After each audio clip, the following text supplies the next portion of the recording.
Good afternoon, everybody. Welcome to Proverbs with Paul in the afternoon, and it has become a glorious afternoon. The sun is shining out and the rain is all gone. Hallelujah. Proverbs chapter 24, verse 18. Otherwise, the Lord will see and be displeased and turn his anger away from him. And Solomon says this because he says, do not rejoice when your enemy falls.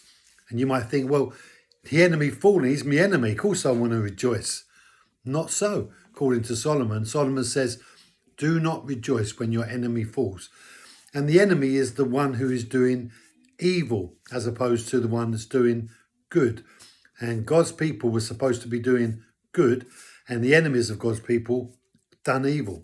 And so that evil practice is what made them enemies. They were evil because they did evil things. And that was the opposite to those who did righteous things. And so Solomon says to the righteous, don't let your heart rejoice. Don't gloat over your enemy if your enemy falls. Don't rejoice at the implications and the sufferings that are incurred as a result of him being punished. And he says, why? Because when God sees you rejoicing at the downfall of your enemy, you become your enemy. Because to rejoice and to show no compassion and mercy is to demonstrate an evil act. And so you become as your enemy is when you rejoice over your enemy who has fallen. We need a bit of decorum. We need a bit of self-respect. We need to present ourselves in such a way that we reflect God and his glory in all of our dealings, even if our enemy falls. God's ways of conquering evil are not to take up evil ways and conquer evil. God's ways to conquer evil is to conquer evil with good. God's righteous ways will overcome evil.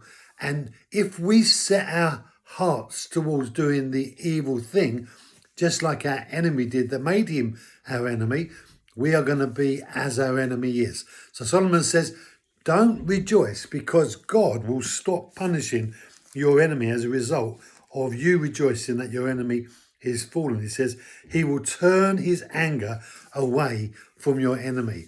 And the turning of his anger away from the enemy means that he is likely to turn his anger towards you. Why? Because you have given yourself to the enemy's deeds. You have succumbed to the very behavior that you tried to avoid. Brothers and sisters, righteousness is the way God wins wars. Thank you for joining me. Be blessed. Have a great afternoon, and I'll see you tomorrow. Thank you.